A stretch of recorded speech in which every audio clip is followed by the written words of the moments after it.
been doing? Not a thing. You know, it's getting me down eating in these hamburger joints. One thing you gotta learn, eat where the truck drivers eat. They know the right spot. Say, I saw a funny thing up the road just now. Good-looking dame sitting in a car all alone. Yeah, what was she doing? That's just it. She wasn't doing nothing, just sitting there. I got a rule about women. If they ain't breaking the law, let them alone.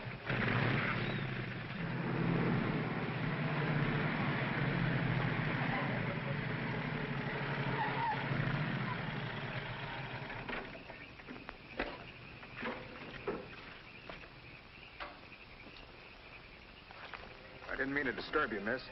Just wanted to be sure everything was okay. Excuse me, lady, but are you sure you're all right?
How is she?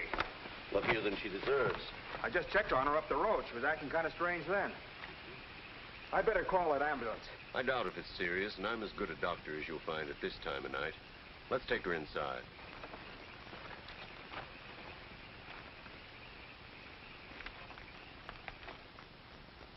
Well, no bones broken. Bruises, that's all. I think you better rest here for the night. I'm a little surprised. You're a beautiful young woman. You've been in an accident. You haven't asked for a mirror. Perhaps that fits with the way you were driving tonight. Perhaps you find the idea of living not very attractive. Is that any of your business, Doctor? As a matter of fact, it is my business. I happen to be a psychiatrist. I don't need a psychiatrist. You won't mind if I disagree with you. Here's a beautiful young woman, apparently well-to-do, apparently in good physical condition, who just doesn't care what happens to her. This is interesting. Not altogether unusual, but interesting. Of course, there are the obvious deductions. It's my life, Doctor, and I prefer to run it myself. And you don't want anyone to see inside it. Perhaps you don't even want to take a look yourself. Many women haven't the courage to face themselves, so they look for escape in one excitement after another. Half my patients are like that. But I'm not one of your patients. If you tell me how much I owe you, I'll be going back to town now. Very well. I'll drive you to the station.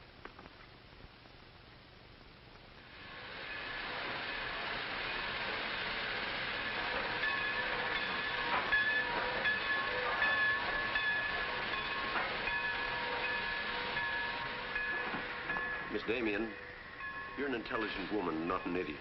Will you promise me one thing? When you get ready to throw yourself off Brooklyn Bridge, will you come and see me first?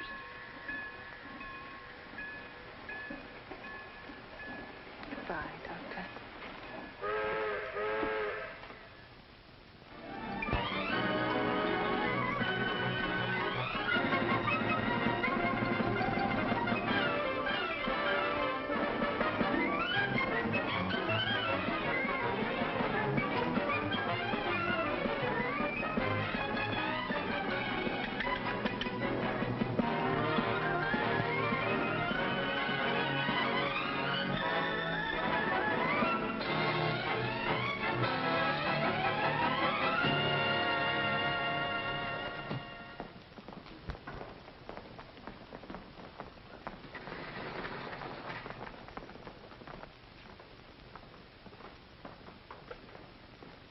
Just what is our trouble?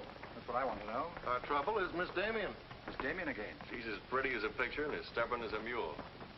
But this time, there's a lot more involved than just her hand.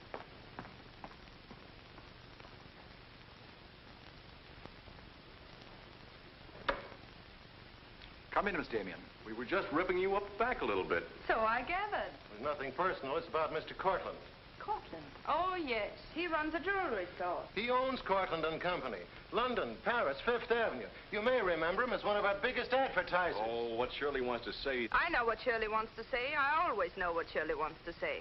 He wants to know why I killed the art layout on Mr. Cortland's famous jewels. And I understand the April number goes to press without it. That's right. In the first place, it's no art layout. It's a press agent's dream. But the result is we stand a good chance of losing the Cortland account. Now, am I running my department or am I not? I haven't said anything, Miss Damien. Well, I had a talk with Cortland. He was decidedly acid about it. I'm not interested in Cortland. But if this magazine is going to submit to advertisers' blackmail, I'd like to know about it. Now, please, Miss Damien. If that's the policy, Mr. Cranish, you better get someone else to take my place. Please, Miss Damien, just a moment. Gentlemen, if you don't mind, I'll talk to you later. I thought I should bring this to your attention. You can't blame us for trying, Mr. No, of course not. No harm done, gentlemen. Madeleine, you've got yourself all worked up. Come, sit down. I'll get you a drink. No, thanks. I don't want one. No? What is this private blackmail of yours? Threatening to quit in order to win an argument. Oh, I'd just as soon quit. I mean it. Now, tell me, what's happened? You're all wound up. What's bothering Oh, you? nothing's bothering me. You know I don't want you to quit. I won't go into my personal feelings, but you are the best art editor we've ever had. How's the insomnia? Oh, I found some new sleeping pills. Red ones this time. Red pills to put you to sleep. White pills to wake you up. Doesn't sound very sensible, my dear. What are you doing this evening? Dining with Freddie Fancher. Oh, Freddie again. Oh, I couldn't get out of it, Victor. We're using some of his drawings next month. But it'll be the last time, I promise. Madeleine, you're a bundle of lies. A very lovely bundle. Beautifully tied together. I'm trying to be honest, but you won't believe me, will you? No, my dear. Because I don't really think you believe yourself.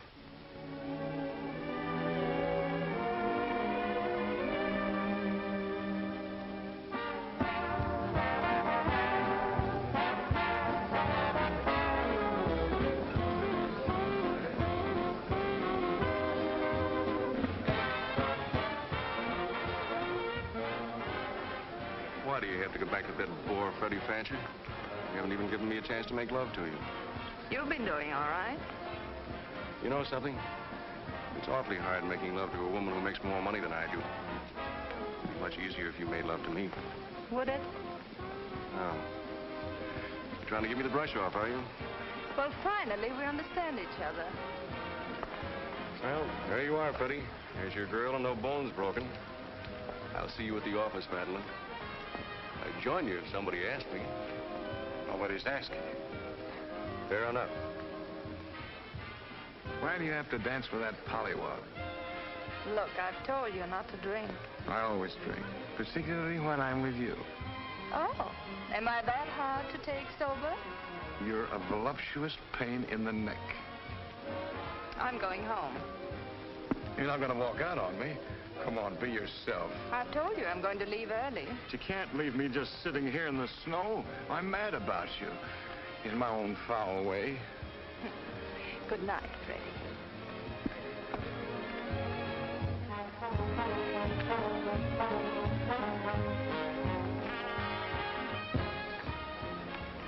Any chance of getting a cab, Jim? I'll try, Miss Damien. Oh, Miss Damien, here's someone I know you're anxious to meet. Mr. Felix Cortland, one of our most prominent advertisers.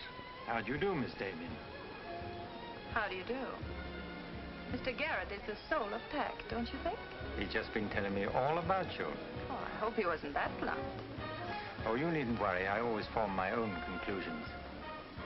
Can I give you a lift anywhere? My car's just outside. No, thank you. They're getting me a cab. Oh, I'm very sorry. I'm sorry, Miss Damien. There isn't a cab around. Oh, how long do you think it'll be? That's hard to say.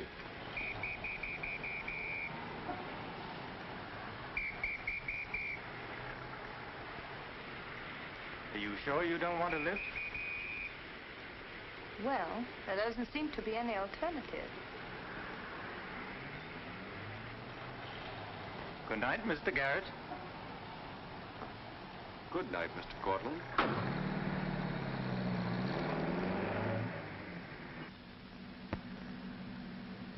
wasn't very polite, was I? Neither was Garrett, for that matter. Oh, he always enjoys uncomfortable situations. You still feel uncomfortable? No. Frankly, I don't. Good, nor do I. You know, you're not at all what I imagined. No? No. The big international jeweler. I happen to inherit a business that runs itself very nicely. As a matter of fact, you don't look like an art editor. More like a work of art. That layout on your jewels is still a wretched piece of copy. I can only admire your good taste. And I'm still not going to... I wouldn't try and persuade you for the world. Mr. Cortland, I think you're a very dangerous man. I only wish it was so. The truth is, I'm a very ordinary one.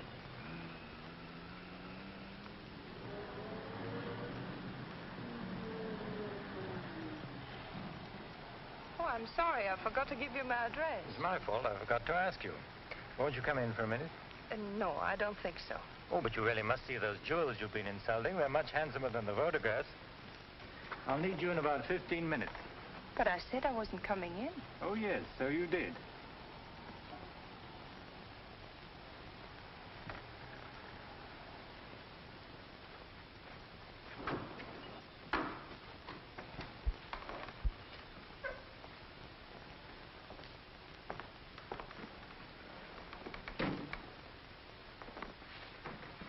Let me take your ad. Well, I'm only going to stay a minute, you know. Of course.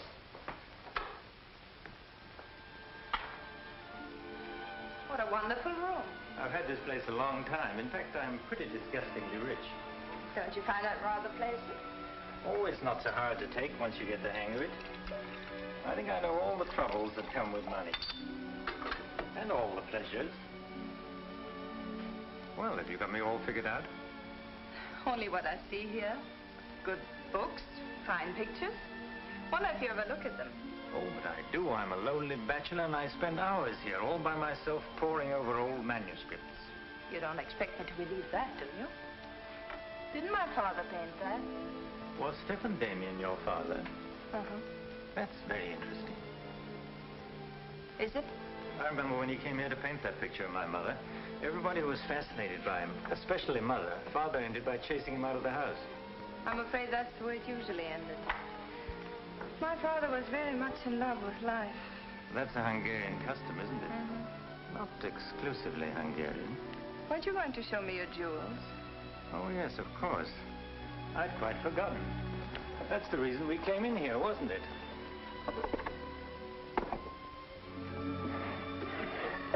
You ought to feel very flattered, Miss Damien. This safe is one of my darkest secrets. You really want to see those jewels? Not particularly. I can't tell a brilliant from a diamond. Not one person in 100 can. But then very few people are intelligent enough to admit it. Thank you. How about another drink? No, thanks.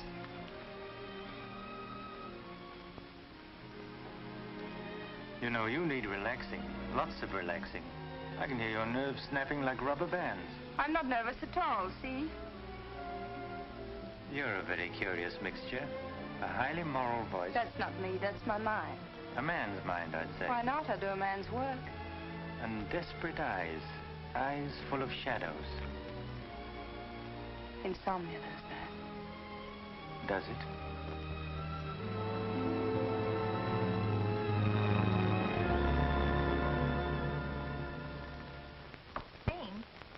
Miss Damien, give you her secretary. Miss Damien's office? No, Mr. Cortland, she's not here yet. Shall I have her call you? Yes, Mr. Cortland. Where's Glamourpuss? She hasn't come in yet. Well, who sent these? Mr. Felix Cortland. Mr. Cortland. That's very interesting. She never misses, does she? Mm-hmm. Jealous. If I'd given it any thought, I could have predicted it. Gladys, I won my bet. She's got a new boyfriend. I guess those dames gotta have new excitement all the time. Yeah, here today, gone tomorrow. Personally, I don't see what she sees in it all. Is that any concern of yours? No, Miss Damien. I didn't hire you to gossip about my private life. No, Miss Damien. Go get your money. You're through.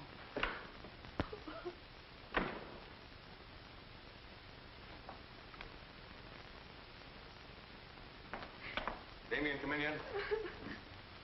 What's the matter, sweetheart? Miss Damien fired me. Fired you? What for? He heard me talking about Mr. Cortland. Cortland, eh? Don't you worry, baby. I'll fix that. I understand you fired June. That's right. What's the idea? I don't like people to gossip about me. You don't, eh? No, I don't. Well, it's pretty late to be thinking about a thing like that, and it's a rotten trick to take it out on your secretary. Get out of here. You don't think your life is a secret, do you? Boys were betting 8-5 this morning that the Cortland layout would be in the next issue. You're disgusting. Madeleine, why don't you get wise to yourself? Everybody else is. One romance after another. That's your whole life, and you adore it. Get out. You try to dress it up with pretty words, but you don't fool anybody. They know what you are, and you'll never change. Get out! You don't care because it's too much fun.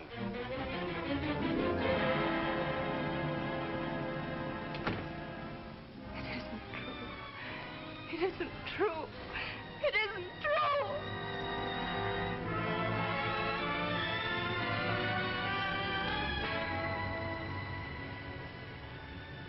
I'm a little surprised. Here's a beautiful woman who just doesn't care what happens to her.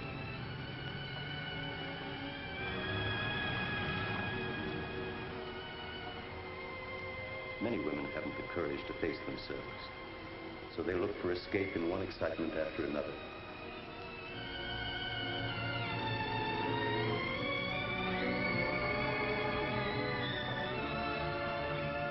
Perhaps you find the idea of living not very attractive.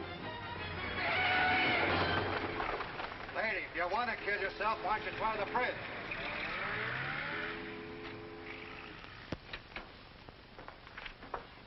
I'm glad I was right. An intelligent woman, not an idiot. Sit down. That's it.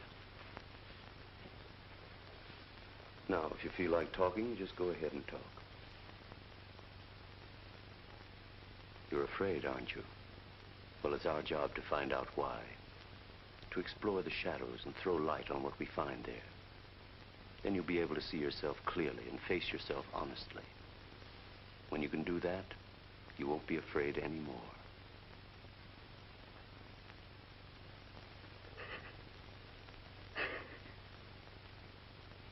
I was living with my father. Mother had left him before we came to America. I was 10. And to me, the way he lived seemed romantic and wonderful.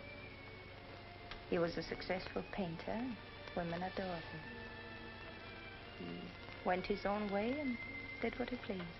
Just as you've been trying to do? I suppose so. But why? Did it make him so very happy? Oh, I was certain he was the happiest man in the world. Until he killed himself. And you couldn't understand why he did it. You understand now? I think I do. Did you ever do any painting yourself? I used to. Why'd you give it up? Oh, didn't pay enough. And besides, I didn't want to be like my father. I wanted my own life. And have you been living your own life? Of course I have. The kind of life you really want?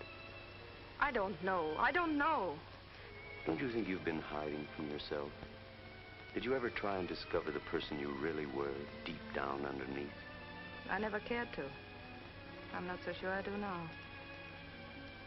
In that case, I'm afraid I can't help you. But of course, that's entirely up to you. Shall we go on then?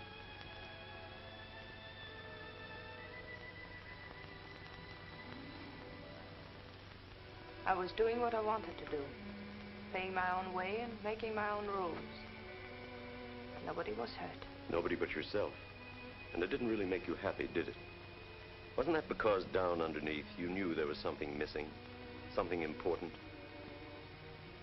I suppose so. That would worry you, wouldn't it? And then you would drug yourself with the excitement of more excitement. Oh, I know the pattern, Miss Damien. You're suffering from a disease of the times. A neurotic malady as commonplace as chronic alcoholism. Suppose for a moment that you were an alcoholic. They're much the same, you know. Unsure of themselves underneath. and seeking reassurance from new excitement. Instead of getting at the cause, the drunkard solves his problem by taking another drink. This, of course, is no solution. And eventually, we find him sprawled hopelessly at a bar, without the strength or even the desire to save himself. I can't go on with this. You're not helping me. You're insulting me. You've been insulting yourself, Miss Damien. Insulting your body and insulting your soul. Your life hasn't been gay and glamorous at all. It's just been muddled and senseless. You know that now. And if you really want to change it, you can start right away. Now it's up to you.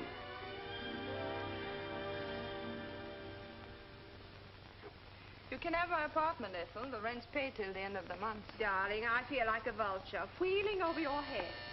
I'm not in, whoever it is. Miss Damien's office. No, she still hasn't come in, Mr. Cortland. Well, I don't know exactly. Later in the day, Did he hang up? Yes, good.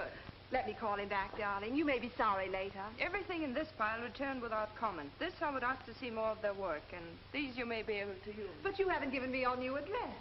I'm not giving it to anyone. Hello, Madeleine. Beautiful, would you mind popping out for a minute? That's just 60 seconds. You better talk fast. Madeline, I'm on a jam. I've got to raise some money. I need about $5,000. What do you expect me to do about it? Well, I thought you might talk to Cortland. I'm sure he'd let you have it if you ask him nicely. You're really quite a rat, aren't you? Look, Madeline, I'm in debt up to here. I only make $100 a week, and you know I can't live on that. $5,000 doesn't mean a thing to Cortland. You better get out of here before I lose my temper. You're forcing me to say things that I don't want to say, but if you're going to act cold and virtuous about it, you'll hear them. Suppose I tell Cranish. Tell him what? About Cortland.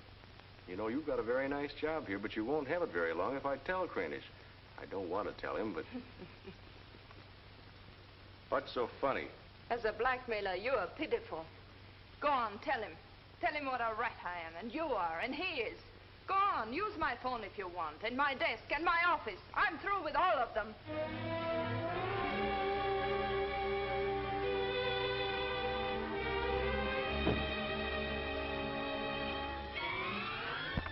Boulevard magazine. No, Miss Damien hasn't been back. Just a moment, please. I'm sorry, she doesn't work here anymore. You might try at her home. Waldorf Apartments. Waldorf Apartments? Miss Damien? Oh, no, she gave up her apartment. Why don't you try the post office? Dahlgren? Dalton? Dalton? Damien. Here, Richard Caleb, 137 West 50th Street. Well, I've nothing to do except that Miss Damien has taken my advice as a doctor. She'd been living in an area of infection, and she's removed herself from it. I take it you consider me part of the general contamination. Well, you've come here for information, not diagnosis. I usually charge a fee for insulting people. I'm willing to pay for data of any kind.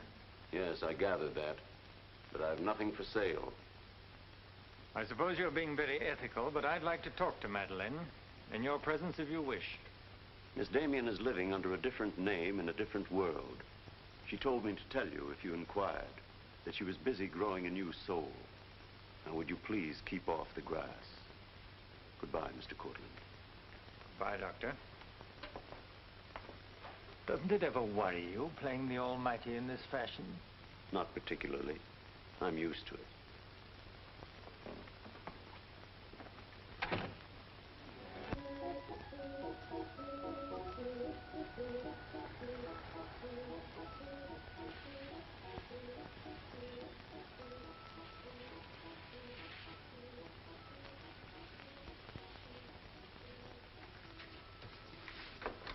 How's it look? It's better than torn wallpaper. So you think I'll tell him then? You'll do better after you get the hang of it. I only hope the new tenant will like it. Well, he seems awful particular. He's a floor walker at Macy's. Oh, well, you can always give it back to me. He'll never sell it, you know. Take my advice and try something more cheerful. You know, like flowers and butterflies. I'll do that. Thank you, Mrs. Geiger.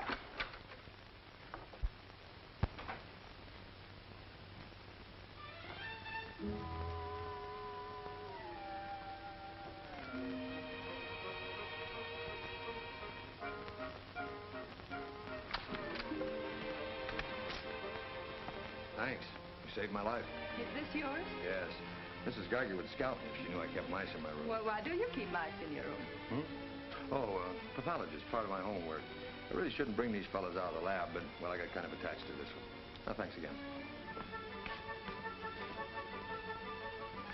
Hey, women are supposed to scream.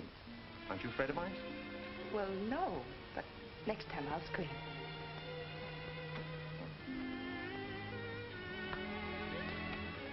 Good afternoon, Miss Green. Hello, how's the work going? Oh, all right, I think. Yes.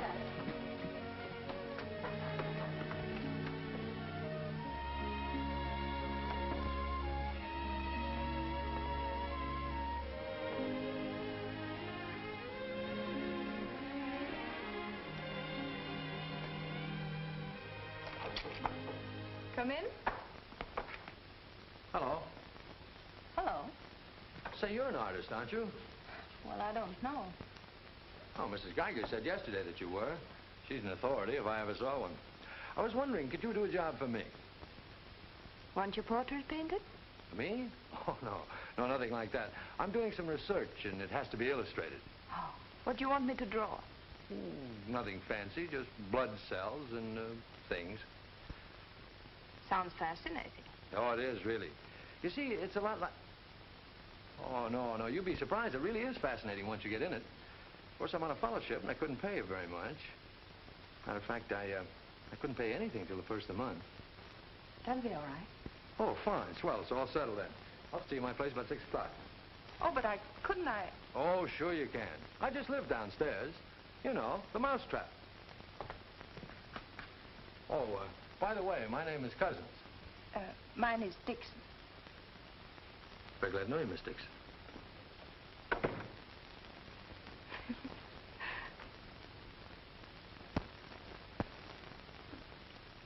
Just what am I drawing? Am I allowed to find out? Sure. Effective anti-reticular serum on cell tissue. That's all I wanted to know. Oh, say, that's quite good. I'll take it to the lab with me in the morning. Just about ready for the next one. Do you realize it's 12 o'clock? Oh? I haven't had my dinner yet. And you haven't either. Oh, gosh, I'm sorry, but, well, I got so wound up on this. So did I, but now I'm hungry. Well, tell you what let's do. We'll go out and eat. That's a brilliant idea. I'll get your coat. Do you do this all the time? Only since I got out of the Army. I was lucky to get this job of research. Now I've got to get it finished. Then what? Oh, then I go back to Oregon and become the usual respectable small-town doctor. No mice? No. No mice. Head colds and belly aches. $5 a visit. Maybe you'll like it. You'll get some rest. Oh, I'll get plenty of rest, all right, but I don't think I'll like it. You folks going out this time of night? That's right. We're meeting a few friends at the Busy Bee cafeteria. We don't want to miss the floor show. We'll have to hurry. See that he eats. He hasn't got any more sense than a goose. I'll feed him with a spoon. I got onto it first up in a little town in Germany while I was still in the Army. I met a couple of Russian medical officers who were working on anti-reticular, and, well, they were pretty steamed up about it. Pfizer? No, thanks. We got together the first night over a bottle of vodka. I remember the town was still burning. Well, maybe it was the vodka, but anyhow, we got to talking about anti-reticular, and, well, I guess I got pretty excited. You mean you speak Russian? Over a bottle of vodka, anybody speaks Russian. Care for some coffee? No, thanks, I've milk. Oh, one, please. At any rate, I promised myself that night that just as soon as the war was over, I was going to do a job of this. You haven't stopped to eat ever since. That's an error I'm just about to rectify. $1 even. There you are. Thank you. Thank you. You, sure you've got everything you want? Oh, yes, thanks. You know, I don't think you're much of a doctor.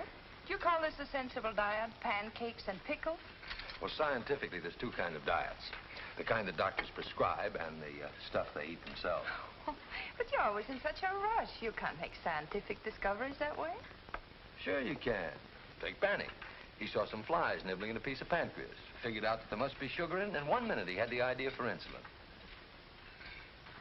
You know, you're a very lovely girl. You're not being very scientific, Doctor. Oh, but I am. It's the very heart of science. It's the truth. Let's talk about insulin. Insulin.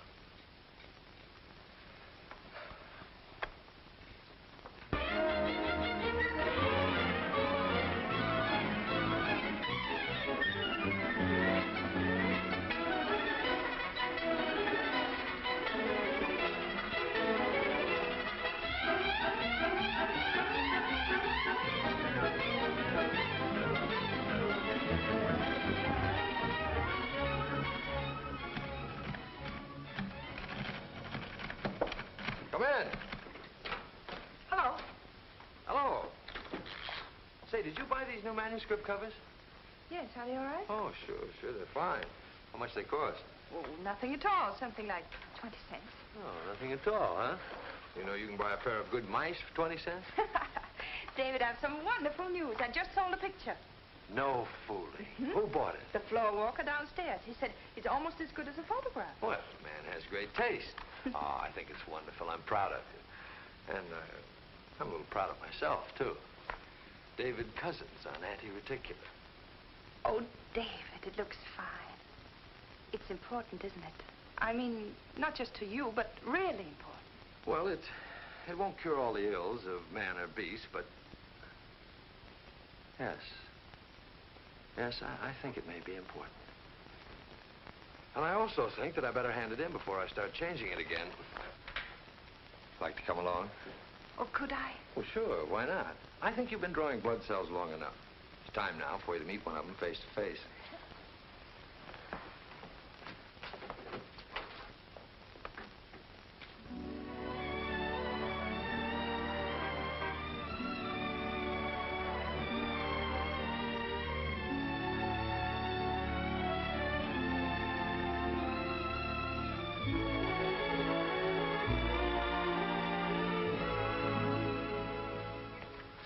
I hope your text is as good as your illustrations.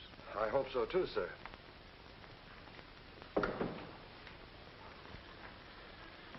Well, that's that. You didn't tell him they were your drawings, did you? I didn't tell him they weren't. Come on, I'll show you my lab. Coffee. I wouldn't try and drink it if I were you. Assistant pathologist.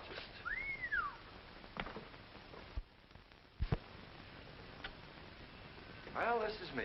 How do you like it? Oh, I think it's wonderful. But how do you find anything in this place? Been here for 6 months and I haven't lost anything yet. Doesn't matter anyway. The boss okays my research, I'll be out of here in a week. Back to Oregon? Yes, back to Oregon. All that way just to make a living. Is it as bad as all that? Oh, what's the use in kidding, Madeleine? I'm so much in love with you, I can't see straight. I haven't done any work in here for days. I just sit around waiting until I can see you. I know. Because that's just what I do. Wait to see you. Darling. Oh, darling, I never felt like this about anyone before. Tell me, when did you first know? Oh, when I first saw you, I think. Yeah, me too. I'll never forget you standing in that hall with a mouse in your hand. Only I didn't know then what was happening. I thought I had the flu. Will you marry me? Oh, David. Well, will you?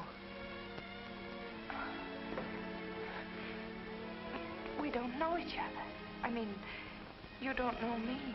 Oh, but I do. Of course I know you. Now, what do you want to know about me? David Cousins, M.D., University of Oregon, Captain Medical Corps Reserve, young, healthy, and very much in love. Will you marry me? Oh, please don't ask me now. Well, I've got to ask you now. I want to marry you now. Please give me time, David. I'm all mixed up. I'd like to go home now.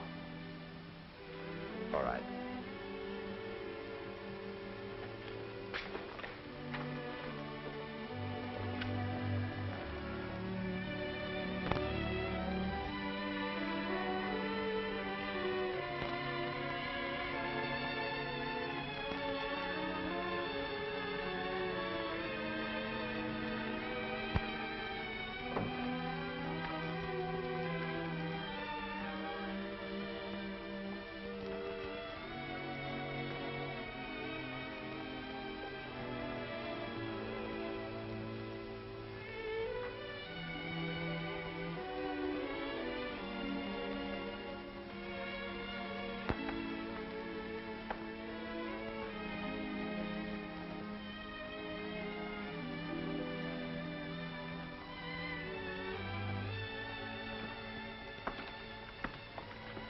Madeleine.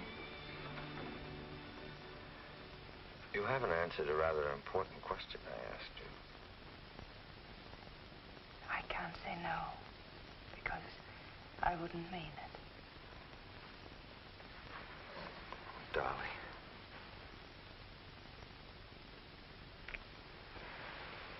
David, I do love you.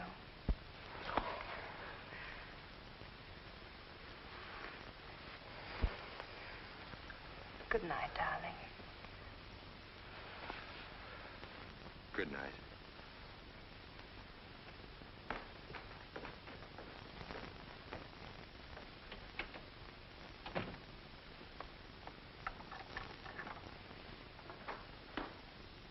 Hadn't you better close the door?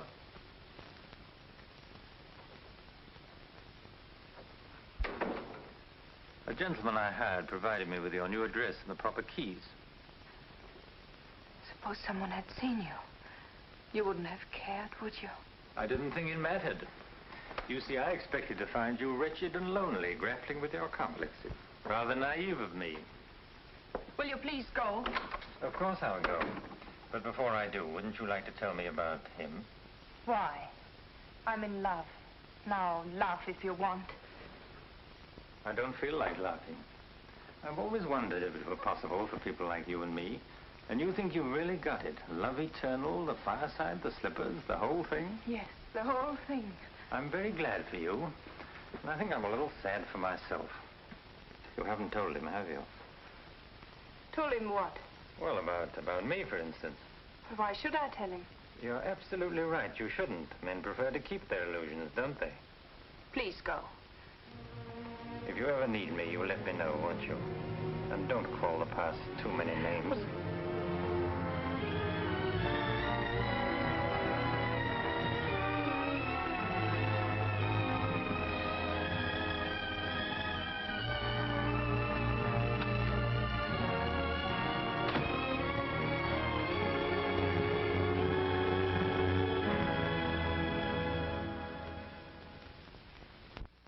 You say. I'm going to marry him just as soon as it can be arranged.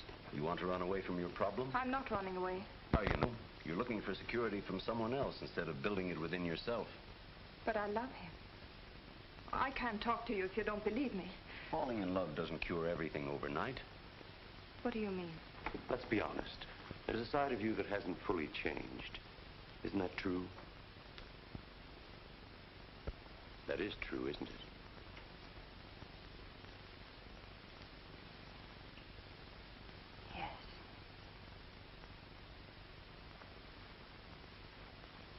Have you still not told David about yourself? I couldn't tell him. You let him fall in love with an illusion, with someone who doesn't exist. I could never tell him. He might stop loving me. Isn't that a risk you'll have to take? You're being very careless about it. You can't build a lifetime relationship on a lie. If you're really in love, you'll tell him.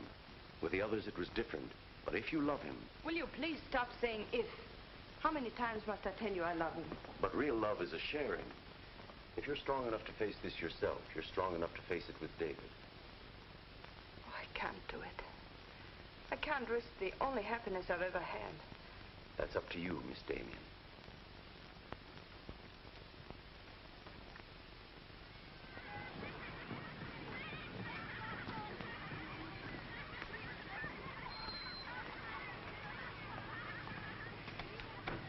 Hi.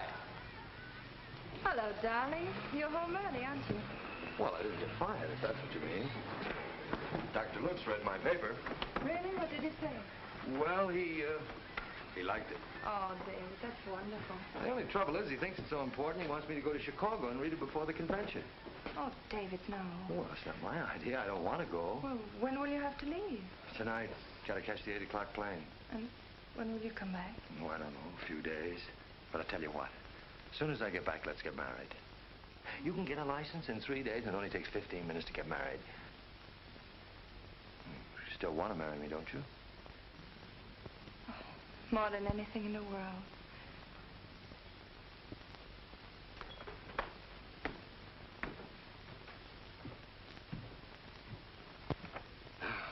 You know, I'm going to feel kind of silly at that convention.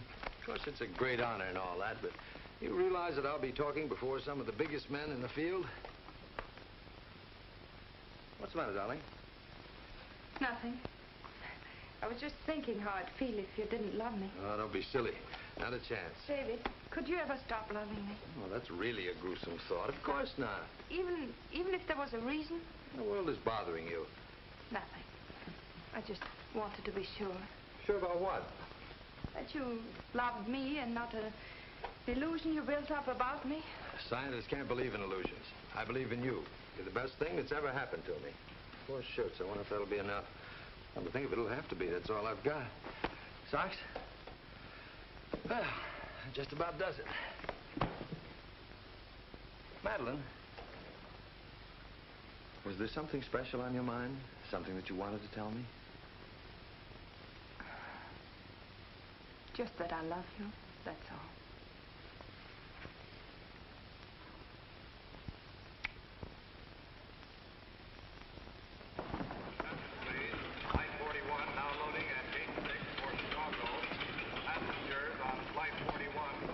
Write me every day? Every day. Hope you miss me. Hope you suffer like a maniac. I will, I promise. Oh, gosh, I hate to leave you. You know, I'm going to be jealous. Jealous of what? Oh, I don't know. Nobody, everybody. Just jealous. Darling, I belong to you, don't you know that? I'm only alive because you love me. We'll be married the minute I get back. Well, look who's here. If it isn't Madeleine. How are you? It's been a long time. David, this is Mr. Garrett. I used to work with him on a magazine. Howdy, Garrett. I quit the racket, though. Or perhaps the racket quit me. Garrett's doing some confidential work for me now. How are you, Miss Dixon? This is Mr. Cortland, David. Dr. Cuss is my fiancé. You're a very lucky man, Doctor. I think so. Well, goodbye, Miss Dixon. My congratulations to you both. Oh, thank you. Good night. Good night. I don't believe a minute of it, do you? Garrett, you're a very cynical man. You don't believe in true love. You don't think Madeleine does either, do you? I don't know, but I've always been fascinated by miracles.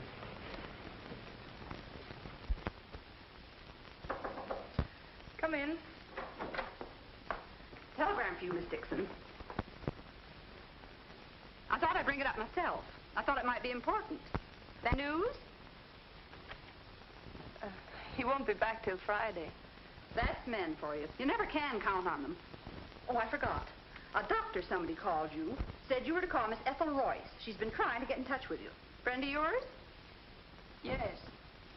I suppose you got your own reasons, but you ought to get out and see your friends, instead of sitting in this room all day and all night. Thanks, Mrs. Geiger.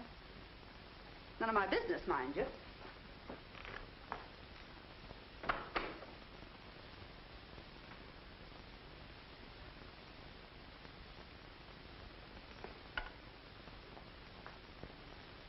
Ethel, this is Madeleine. Madeleine.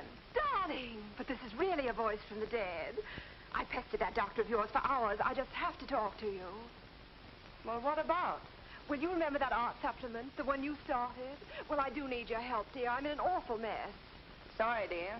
I'll never come into that office again as long as I live. Oh, but I wouldn't ask you to do that. Just meet me somewhere. It'll only take an hour, I promise. Well, if it's just the two of us. All right. I'll be there at 5. Oh, so relieved. We were really desperate. Wonderful. I'm just dying to see you. Bye, dear. She'll do it. Good. Wonderful thing, professional pride. It never dies. How'd you sound? Awful. What do you expect? Too bad. Victor, I don't want you to be there. Wouldn't think of spoiling your reunion, my dear. I don't trust Madeleine, doctor or no doctor. Nor you either, my sweet.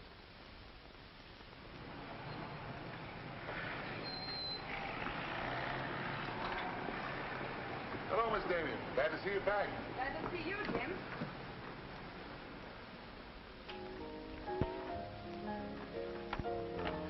Hello, Luigi. Is Miss Royce here? She just came in, Miss Damien. We missed you, Miss Damien. Have you been away? No, but it's nice to be back just the same. Hello, Ethel. Darling, you look wonderful. A little pale, but so interesting. You know, I can't stay very long. Oh, I understand, dear. We'll get right to work. The usual, Miss Damien? Well, I don't know, Carl. You'd better. Wait till you see the mess I'm in with the supplement. All right, Carl. Darling, I'm just dying to hear what you've been up to. You must tell me everything. But there's nothing to tell. Come on, let's go to work.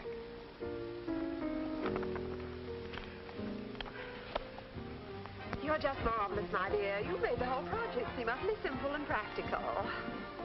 Not for me, please. Darling, you used to be able to drink 10 in a row. I'm out of training. No one would know it, my dear. You seem just like the old Madeleine again. It's the surroundings. What do you say we have dinner and go to a show? No, really, I've got to stagger home. Madeleine, my dear, this is a surprise. Victor, hello. What good fortune running into you like this? Do you mind? Don't let us fool you, Madeleine. You heard me making the date with you. It's true, but I'll deny it. Frankly, I wanted to have a look at you. You look very dashing for a hermit. Thank you. We've all missed you desperately, haven't we, Ethel? As though our little hearts would break. What about a drink with your old boss? I had enough. Three, whatever it is. I've got all the data we need on the supplement. Good. What about the data on Madeleine? No data. Now, if you'll excuse me, I You really can't had... go now. Look who you'll run into. He's seen you. Mr. Garrett no longer graces our staff. What happened? He got to be utterly gritty. Say nothing of a slight discrepancy in his accounts. Mr. Garrett believes that the world owes him a gay life, no matter who pays for it. Well, hello, stranger. How are you? Wonderful. Nobody here seems particularly glad to see me. Should we be? Oh, well, it's been nice knowing you.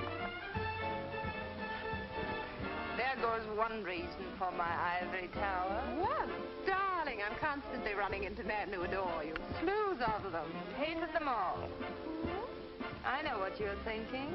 I had an odd way of expressing my distaste. Not odd, darling. Shall we say just, moody? Well, here's to memory.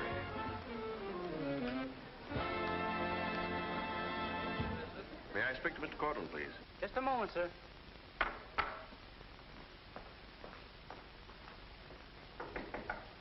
Just a minute.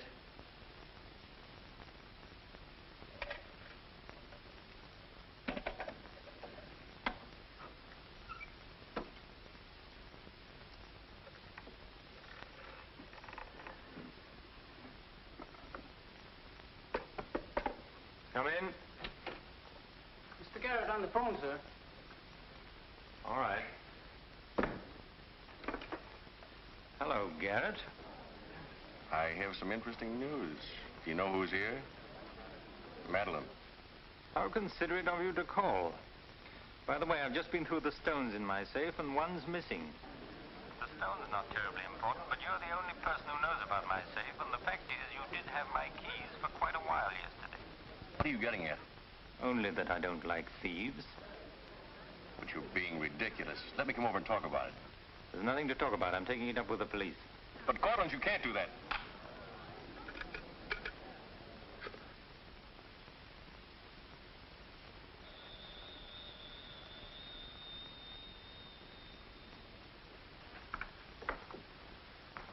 Mr. Garrett again, sir.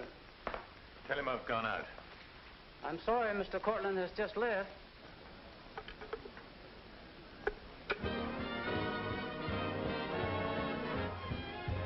Are you all right, darling? Of course I am. You're not going to disappear again. Oh, yes. Back to my treetop. It's raining. Let me drive you home. Oh, no. Ethel wouldn't approve. Good luck, my dear, in your treetop. Bye, darling. Well? Let's face it, she's a changed woman. She'll never change, darling. She's just got herself a new set of words, that's all.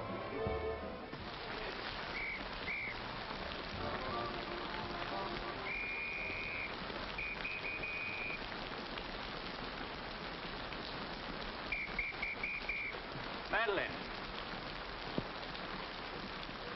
Hop in. No, thanks. I'm waiting for a cab. Don't be silly. There are no cabs. You'll get drenched. Please. I'll drop you off. I'm going home alone. Come on, in you get.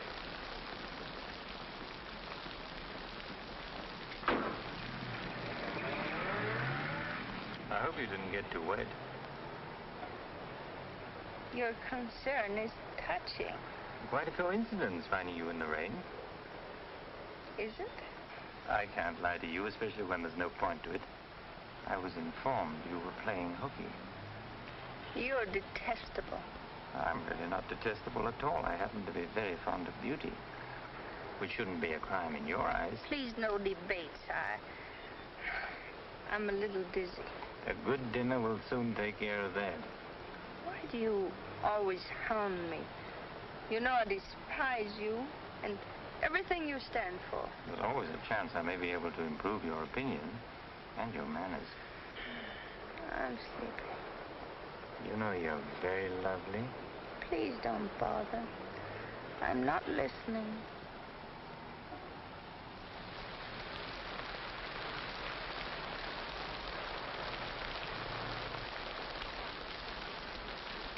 Where are we? Don't you remember you visited here once upon a time? You're foul. You said you were taking me home. You forgot to mention the subject. A significant omission, as your friend Freud would say. Come on, I'm getting soaked. Just launch you. I'm going home. Right after dinner. Think how wonderful you'll feel when you slap my face.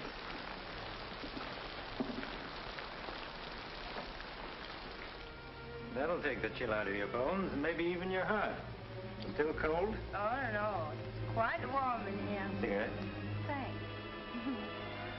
Very warm. Light? No, I'm not really detestable, am I? No. I am. Why? Because I ought to go home. In this rain, you mustn't even think of it. You see, you are detestable. And you've been very annoying for months.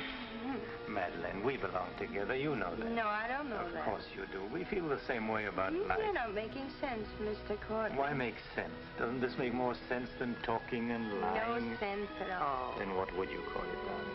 Stupid. Madeleine, you're wonderful. Stupid. You're sweeter than ever. Stupid. I'd better see who it is.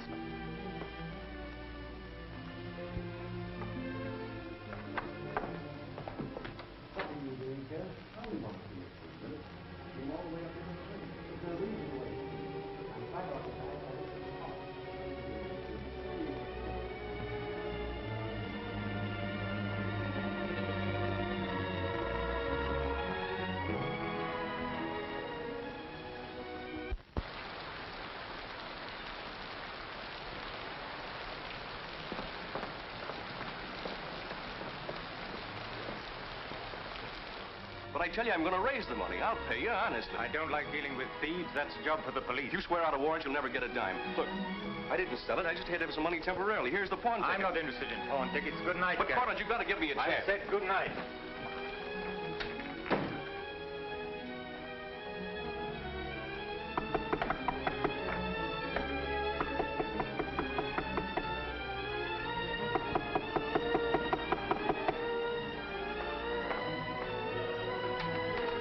You've got to let me talk to you. Let me explain this. You stupid fool. I'll have the stone back. I'll get it to you. I promise I will. All I need is a little more time, just a couple of weeks. What are you doing? Phoning the police. You can't do that. I'm not going to let you ruin me.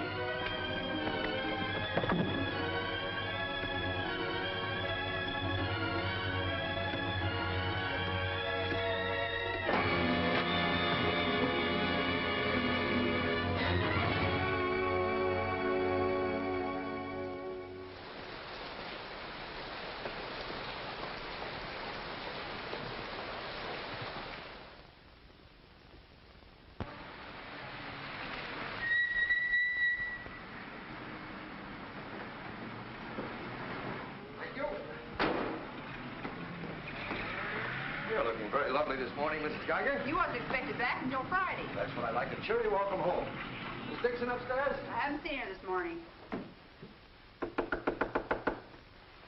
Who is it?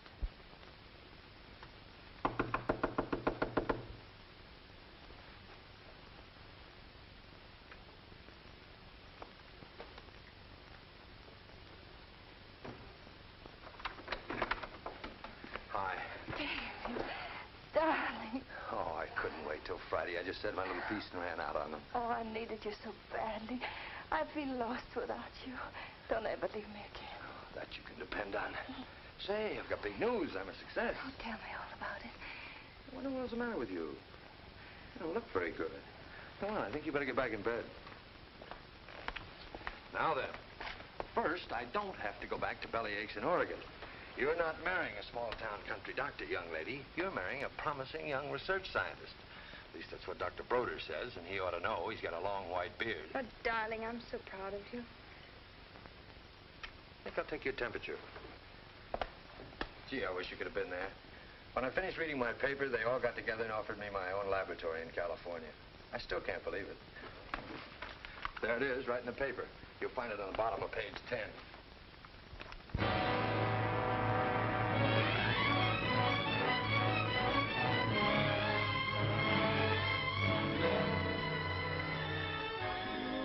He makes you feel that you're really important. You know what he said to...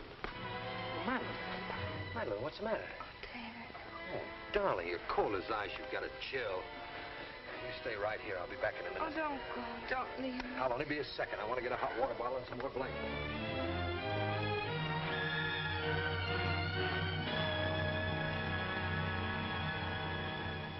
Miss Madeleine Dixon at home? I don't know. Friends of hers? We're from police headquarters. Where's the room? Upstairs. What do you want to see Miss Dixon about? We'll tell her. Well, perhaps you'd better tell me first. Miss Dixon isn't well. Who are you? He's a doctor. He lives here. If it isn't important, I suggest you come back tomorrow. It's important. Could you get some extra blankets and a hot water bottle, please? You a friend of Miss Dixon's? Yes, why? Just asking. Well, what is it, an accident or something? I wouldn't call it an accident. We should cut out this mystery and tell me what it's all about. Okay, Doc, take it easy. Madeleine, these men are from the police. They want to... We'll take over from here, Doc. I'm Sergeant Patelli. This is Sergeant Beitler. You're a friend of Felix Cortland's, weren't you? Matter of fact, you were with him last night. No, I wasn't. Did you see Mr. Cortland any time yesterday? No, I didn't. Now, look, Miss Damien, we wouldn't be here asking questions unless we already knew most of the answers. Oh, wait a minute. Her name's not Damien. I think you've got the wrong party. I think maybe you've got the wrong party, Doc. Her name happens to be Damien. This happens to be a case of murder. Take a look at that newspaper. I want to know what's going on in here. This is my house, and I've got to know. Sorry, madam. We'll talk to you later. As long as I've been here, there's never been police Take in her this and see house. what you can find out. lady. Come along. Now, Miss Damien, tell us what happened last night. What time did you leave Cortland's house? Oh, Dave. You and this guy, Cortland, were pretty sweet on each other, isn't that right? Oh, but it isn't. It isn't true. Now, according to the chauffeur, you got to Cortland's house at 6:45. What time did you leave? Oh, but I didn't go into the house. I met him by accident. David, don't look at me like that. How long have you known Miss Damien, Doc? Not very long, only a few months. Know that she was mixed up with this guy, Cortland? Oh, but it's a lie. David, it's a lie. Okay, so you didn't go into the house with Cortland? No, I didn't. He wanted me to come to the house, but I wouldn't do it. Oh, I didn't go into the house. I didn't, I tell you. Who you telling, me or the doc here? Did you get anything? She came in about 9. In a cab? No, she was walking in the rain. Landlady said she looked kind of wild-eyed. What about Cortland? He was here, all right. He visited her a couple of weeks ago. Get the date? Yeah, April 10th, around midnight. Anything else? The landlady thought that Cortland had a key to this place. She was kind of vague as to how he got it. I didn't give him a key. David, you can't believe that. I've got his key ring here. This one fits. He had a key, all right. But I didn't give it to him. Where are you going? Oh, David, don't leave me. I didn't kill him, I swear. I didn't kill him. Who cares whether you killed him or not?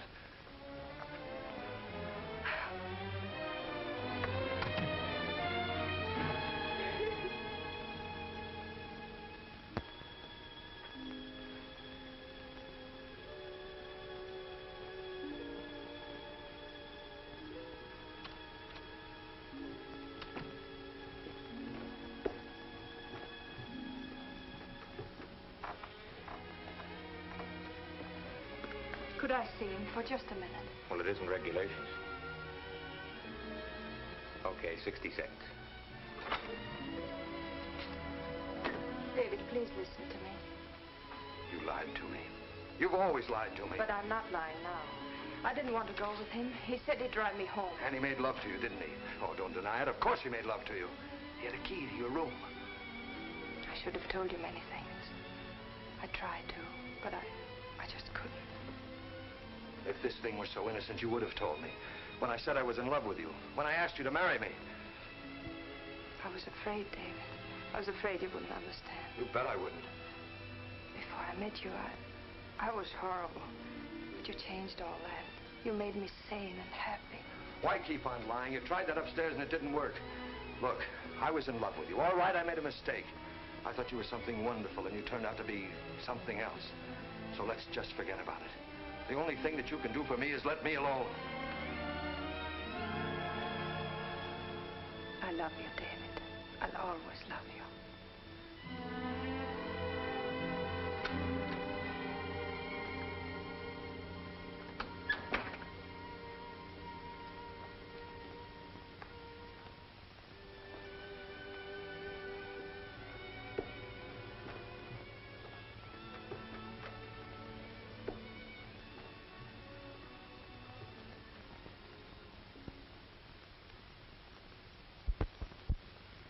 So, ladies and gentlemen of the jury, the prosecution will prove beyond a shadow of a doubt that Madeleine Damien is guilty of the premeditated murder of Felix Cortland.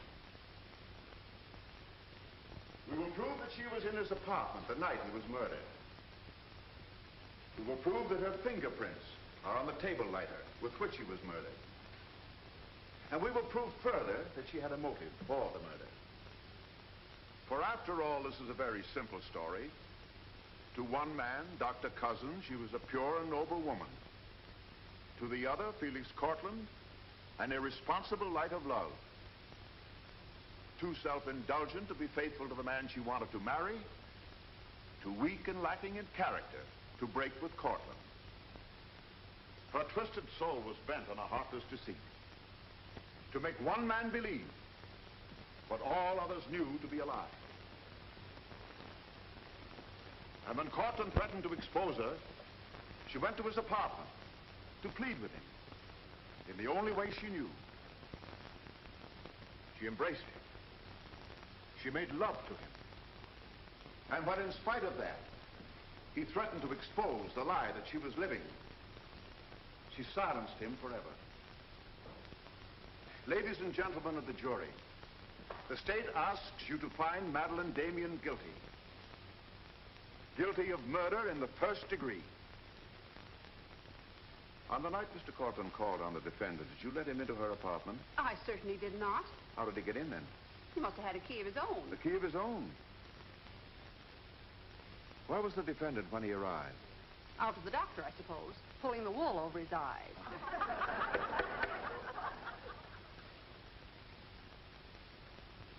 Thank you, Mrs. Geiger. Your witness, Mr. Mitchell. You've got to let me cross-examine her. No questions. Miss Damien, I can't defend you properly if you won't let me. We've got to put up a fight. Fight? What for? And now, Mr. Garrett, just what was the nature of the work you did for Mr. Cortland? Well, most of it was personal. Confidential secretary, I suppose you'd call it. And in that capacity, you were in a position to learn a great deal about his private life? Yes, of course. Did Mr. Cortland know that Miss Damien was lying to Dr. Cousins and concealing her true character from him? I'd rather not answer that question, Mr. O'Brien. You see, both Miss Damien and Mr. Cortland were friends of mine. Yes, I understand. Well, let's get back to the meeting at the airport. What was the attitude of the defendant when Cortland saw Dr. Cousins? She was embarrassed, naturally. Yeah. She was embarrassed, naturally. Thank you. Your witness, Mr. Mitchell. I've got to cross-examine. If I don't, we haven't a chance. Don't ask him anything. No questions. Were you a close friend of the defendant? Yes, I was. Did she confide in you on matters of a personal nature? Yes, she did. If you were asked in this court, do you think you could recall any of those intimacies? I could recall some of them in lurid detail. Your Honor, I object. Objection sustained. Well, let me ask you this, Miss Royce. Would you say in general that men found Miss Damien attractive? Definitely. And would you say that Miss Damien found men attractive to her? I'm afraid I most certainly would. You would? What were the relations between Miss Damien and her former employer, Mr. Cranish? They were, friendly. In your opinion, was there anything more than friendly? I object, Your Honor. The question calls for the conclusion of the witness and is prejudicial. Objection sustained. Dr. Cousins, I'm Dr. Caleb. Miss Damien's a patient of mine. I don't happen to think she's guilty of murder, do you? No, I don't. She may be guilty of other things, but in there she's being tried for murder. And she won't even defend herself. She's got a pretty good lawyer, hasn't she? She needs your help, Doctor. In her own mind, she's not on trial for murder. She's on trial for those other things. And it's not the judge who's trying that case, it's you. I don't want to be rude, Doctor, but I don't think you know what you're talking about. I'm sorry to disagree. You see, I've been treating Miss Damien for some time. I happen to be her psychiatrist. Dr. Caleb. I'm sorry to have bothered you, Doctor.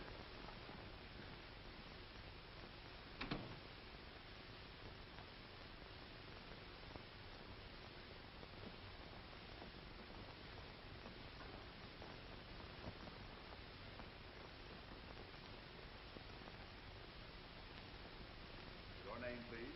Richard Caleb. You're a psychiatrist? I am. Miss Damien came to you as a patient? Yes? Did she come of her own free will? Yes, of course. Isn't it true, Doctor, that people do not go to a psychiatrist unless they consider themselves, well, shall we say, not well balanced? In general, that's correct. As a matter of fact, wasn't Miss Damien on the verge of committing suicide when she made her first visit to you? Your Honor, I object. Well, no matter. We'll prove that by other witnesses. However, is it not true that people who come to you as patients come with problems? Objection. Objection overruled. Well, Doctor? There'd be no point in their coming to me if they didn't have problems.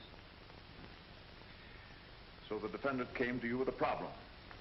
Do you mind telling us, Doctor, in your opinion, just what was Miss Damien's problem? That is a confidential matter between doctor and patient. I'm afraid I can't discuss it.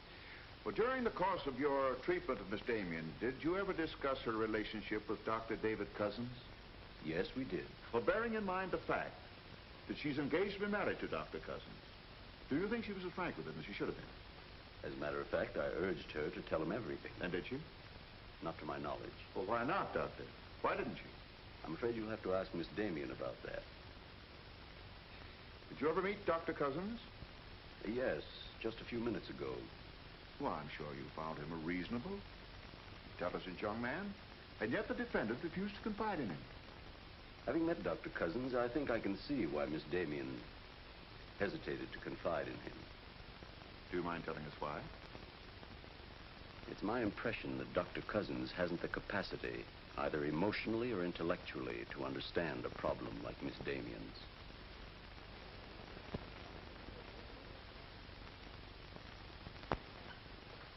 How's the trial going, Doctor?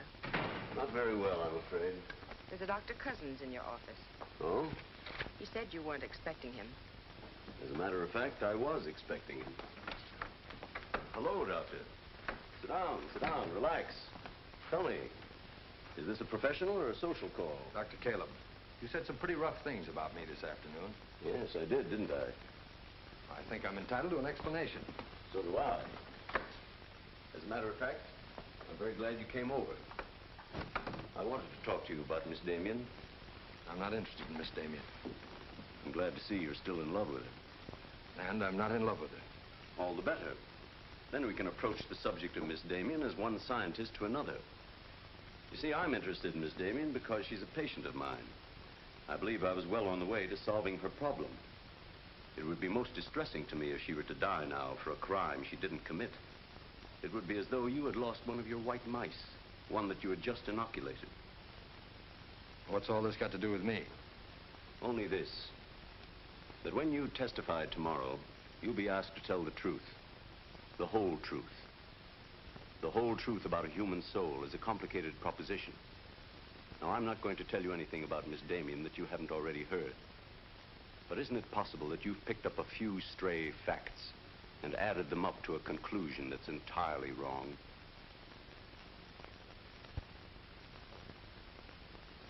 Won't you sit down, Doctor?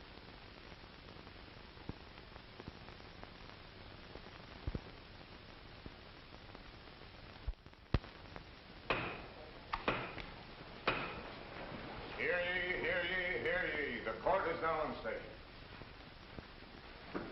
Call your next witness, Mr. O'Brien. Dr. Cousins, please. This will be their last witness. You've got to let me put you on the stand. I tell you quite frankly, Miss Damien, if you won't testify, you haven't got a chance. Raise your right hand. You solemnly swear to tell the truth and the whole truth, nothing but the truth, so help you God? I do. Please be seated. Your name, please. David Cousins. Under what name did you know the defendant? Madeleine Dixon. Did she ever tell you her true name? No, sir. Did she ever lie to you about her identity? Yes, sir. How long did she continue to lie to you? Till the morning the police came. Did she ever tell you about her relations with Cortland? No, she didn't. You proposed marriage to the defendant, and she accepted you. Yes, sir. And still she didn't tell you about Cortland? No, sir. When did you first know of the true relationship between them?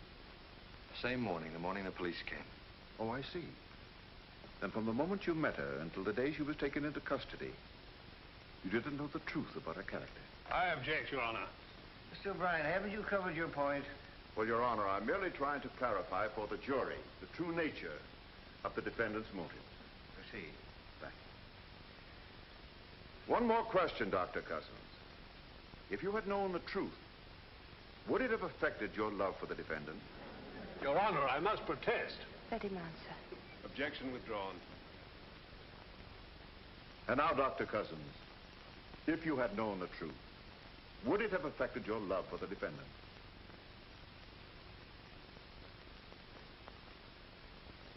I was in love with Miss Damien then, and I'm in love with her now. Your witness, Mitchell. No questions.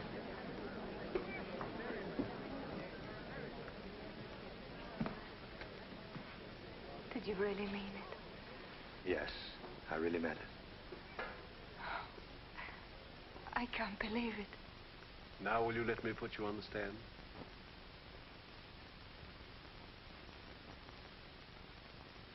You admit you went to Cortland's apartment that night? Yes. He made love to you?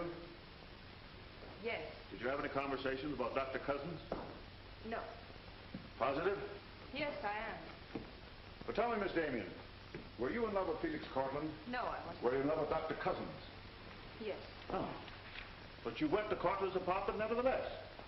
Yes, I told you that. You were in love with one man, yet you chose to visit the apartment of a man you didn't love. Did you go of your own free will? Yes. Mr. Cortland didn't force you or threaten you? No. Then why did you visit him? I don't know. I made a mistake. You made a mistake. As you've told us on several occasions that you and Mr. Cortland were interrupted by a mysterious intruder. Can you tell this jury anything definite about that person? Anything at all? No, I didn't see him. You didn't see him? I only heard his voice. You seem very certain it was a man. It was a man. What did he say? Well, I don't know. They were talking in the hall. I couldn't tell what they were saying. Yes, you heard a voice. You're willing to swear it was a man, and you couldn't hear what he said. Now, what sort of a person do you think would be calling at that time of night? A bill collector?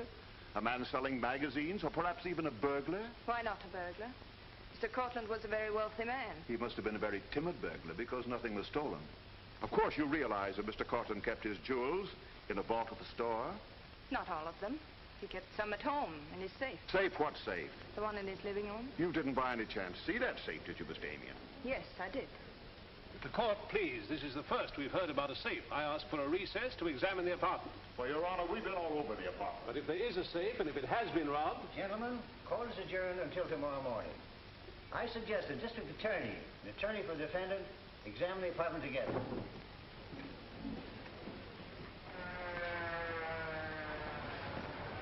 What about this safe, Mr. O'Brien? What safe? How about some pictures on the inside, Mr. O'Brien? You boys better wait outside.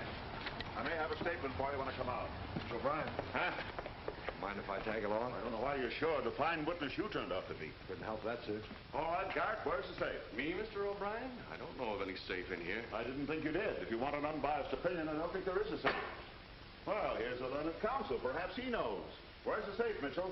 My assistant's checking the location with Miss Damien. He'll be along in a minute. Oh, you're on a dead one. While we're waiting, maybe Mr. Garrett could tell us where the safe is. I've asked him, he doesn't know. I don't understand that, Mr. Garrett. You were very close to Cortland, weren't you? That's right. I'm sure if there's a safe in here, I would have known about it. At least I would have seen the key to it. The answer's very simple. There is no safe.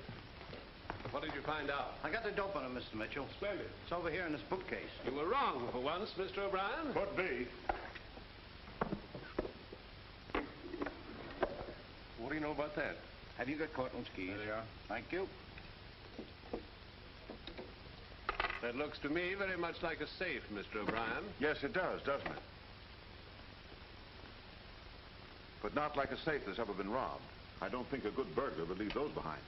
I guess we're right back where we started from. Well, I've seen all I want. How about you, Mitchell? You win this round. Lock it up, sir. Yes, sir.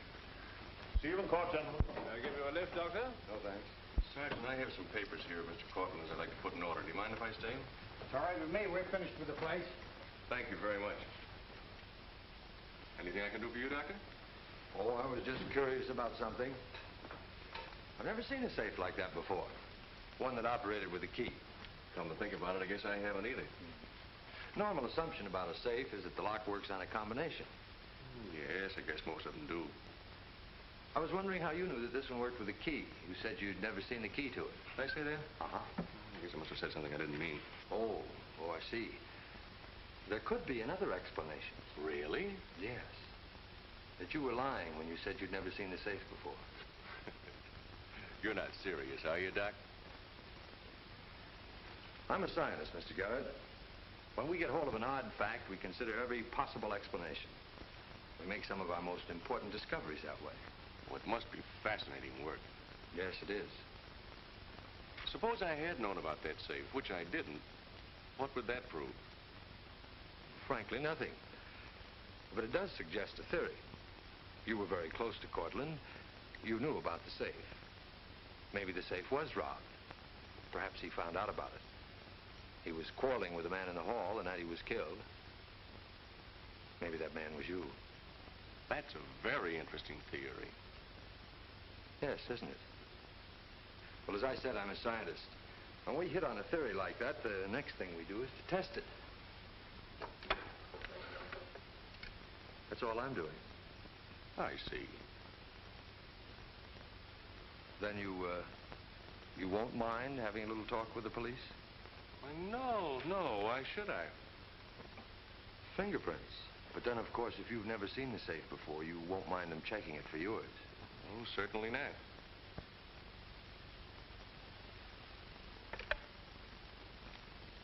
The number is Spring 73100.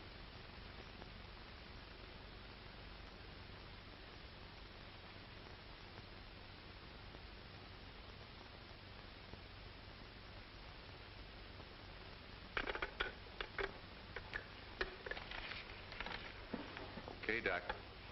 No hard feelings. Don't you think this sort of thing is rather out of your line, though? I guess maybe you're right. Bye, Doctor. Goodbye.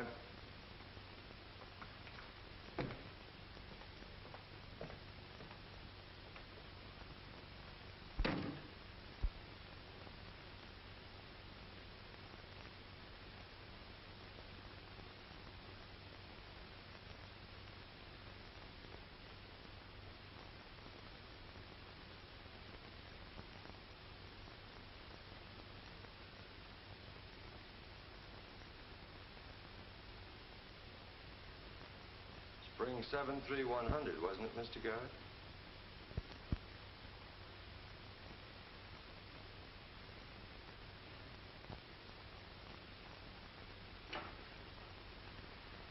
I guess maybe I underestimated you, Doctor.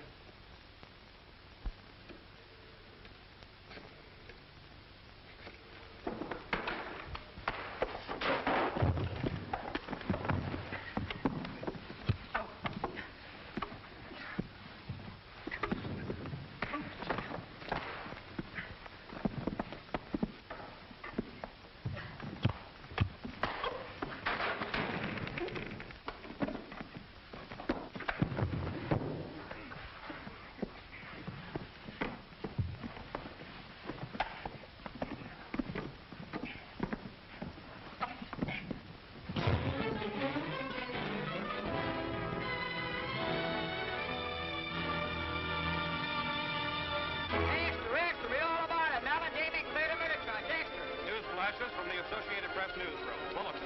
Madeleine Damien has been exonerated of the murder of Felix Cortland. Full confession by an ex-employee, Jack Garrett, is in the hands of the district attorney. It was a trial marked by many surprises. Notably, the beautiful defendant's startling disclosure of the jewel vault hidden in the apartment of the late diamond importer. The beautiful Madeleine Damien goes free, and Broadway is tipping its hat today to the young doctor who engaged the murderer in a battle royal.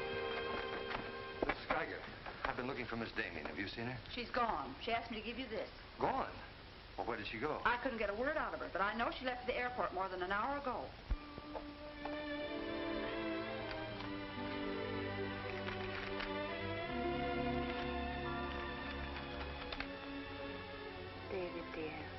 I can still hear your voice in that courtroom, and I'll never forget what you said. You did much more than save my life. You made my life worth saving. I can't bear to tell you how much I love you and want to marry you.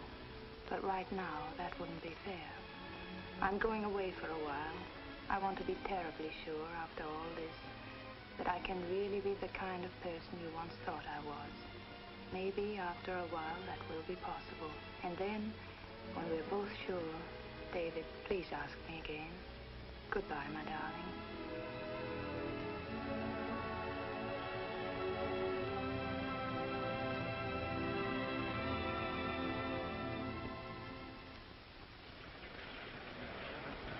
Passengers on Flight 41 boarding at Gate 6. Will you try and see him once in a while? Of course. You see, I want to be sure of myself. I'm sure of you. Are you really? After what you've been through, I'm very sure. All aboard, please. Goodbye. I still think you're making a mistake.